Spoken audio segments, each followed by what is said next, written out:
سیرت النبی صلی اللہ علیہ وسلم کی نسبت سے روحانی اصلاحی پروگرام میں ہم اور آپ جمع ہیں۔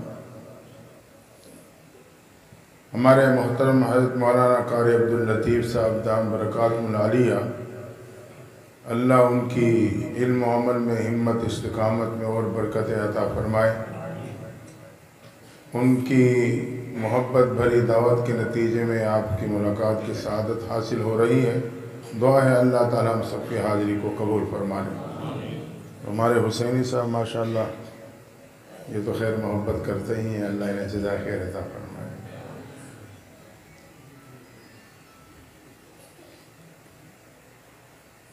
مجھے حضرت کی گفتگو سن کے خوشی ہوئی جامعہ خالد بن ولید کے حوالے سے۔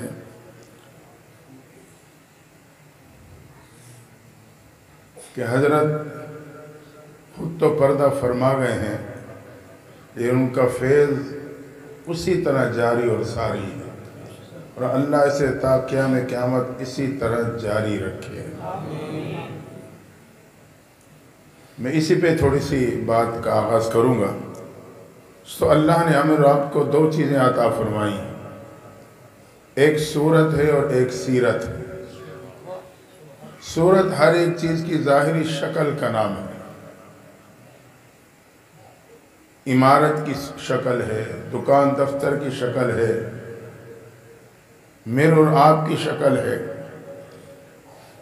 لیکن سیرت انسان کے کردار کے نام سے تعبیر ہے، عملی زندگی۔ ان دونوں میں اگر ہم اور آپ موازنہ کریں تو بات بالکل واضح ہو جاتی ہے کہ صورت کو فنا حاصل ہے، بقا نہیں۔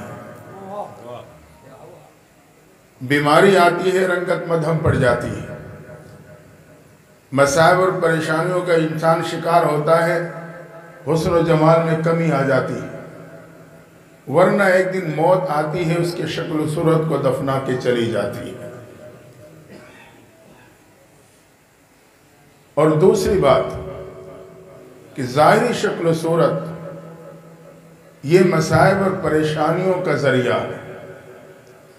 یہی وجہ ہے یوسف علیہ السلام کنعان کے کنویں میں ڈالے گئے شکل و صورت کی وجہ سے، بازار مصر میں بکے شکل و صورت کی وجہ سے، غلامی کی زندگی میں آئے شکل و صورت کی وجہ سے، حتیٰ کہ قید و بند کی زندگی میں گئے اپنے شکل و صورت کی وجہ سے۔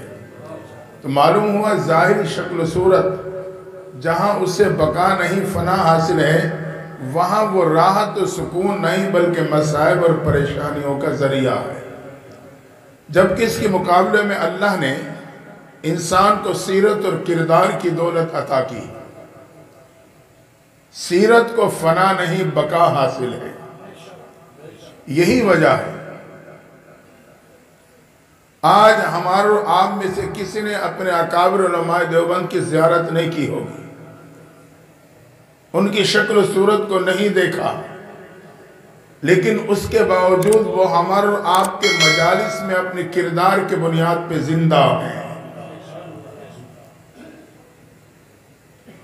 شیخ الحدیث مولانا ظفر احمد قاسم رحمۃ اللہ تعالی علیہ، آج ان کی شکل و صورت کے حوالے سے تذکرہ نہیں ہوتا، ان کے کردار کی بنیاد پہ، ان کی محبت کے بنیاد پہ، ان کی شفقتوں کے حوالے سے تذکرہ کیا جاتا ہے۔ تو انسان اپنے کردار کے بنیاد پہ زندہ رہتا ہے۔ اور دوسری بات یہ کہ سیرت یہ عزت و عظمت کا ذریعہ بنتا ہے۔ انسان اپنے کردار کی وجہ سے عزت اور کامیابی پاتا ہے۔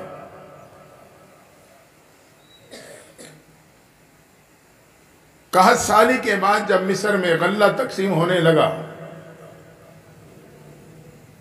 یوسف علیہ السلام نے خود مطالبہ کر دیا، اجعلنی علی خزائن الارض۔ وہ جانتے تھے کوئی اور اس منصب پہ آنے کا حقدار نظر نہیں آ رہا، فرمایا مجھے وزیر خزانہ بنا دو۔ وقت کے حکمران نے استحقاق کا مطالبہ کیا کہ کس بنیاد پہ یہ منصب لینا چاہتے ہو۔ دنیاوی دستور ہے، چپڑاسی کی ملازمت سے لے کے اعلیٰ درجے کی ملازمت تک اگر آپ مطالبہ کرو گے تو ادارہ استحقاق طلب کرے گا، تو آپ باقاعدہ ایک فائل تیار کر کے جمع کراؤ گے، یہ تعلیم ہے، یہ ڈگری ہے، یہ تجربہ ہے، اس کے بعد جا کے پھر بات آگے چلے گی۔ تو وقت کے حکمران نے مطالبہ کر دیا کہ استحقاق پیش کیا جائے۔ یوسف علیہ السلام اگر چاہتے تو اپنی شکل و صورت کو پیش کر سکتے تھے، کیونکہ اس وقت ان کا ثانی کوئی نہیں تھا۔ یہ کہہ سکتے تھے اجعلنی علی خزائن الارض، مجھے وزیر خزانہ بنا دیں۔ کیوں؟ اس لیے کہ انی حسین جمیل، میں انتہائی حسین و جمیل ہوں، لیکن انہوں نے اپنی صورت کو نہیں پیش کیا۔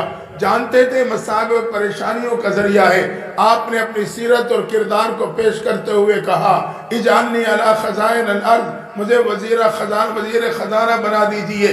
اس لیے انی حفیظ علیم، میرا یہ کردار ہے کہ میں امانت دار بھی ہوں، اس منصب کے علم کو بھی جانتا ہوں۔ اسی کردار کے بنیاد پہ آپ اس منصب پہ فائز کر دیے گئے۔ تو معلوم ہوا انسان کی سیرت اور کردار، اخلاق اور عمل زندگی، یہ اس کے لیے عزت اور عظمت اور کامیابی کا ذریعہ بن جاتا ہے۔ یہ ان پروگراموں کا بنیادی مقصد جو سیرت النبی صلی اللہ علیہ وسلم کے عنوان سے معنون ہوتے ہیں، اس کا بنیادی مقصد بھی یہی ہے کہ ہم اور آپ صورت نہیں، اپنے سیرت اور کردار پہ محنت کریں۔ آج حقیقت یہ ہے، آج کا نوجوان جب گھر سے نکلتا ہے تو صورت بنانے پہ گھنٹوں لگاتا ہے، جب وہ باہر کردار کا موقع آتا ہے تو اس میں بالکل ناکام نظر آتا ہے۔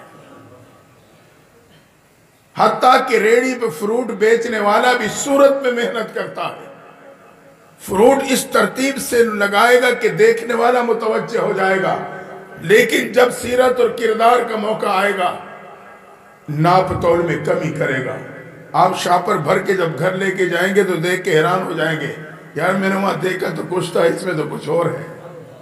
ایسے ہاتھ کی صفائی، وجہ یہ ہے کہ مسلمان اپنے کردار اور سیرت کے اعتبار سے بالکل پشتی میں جا چکا ہے۔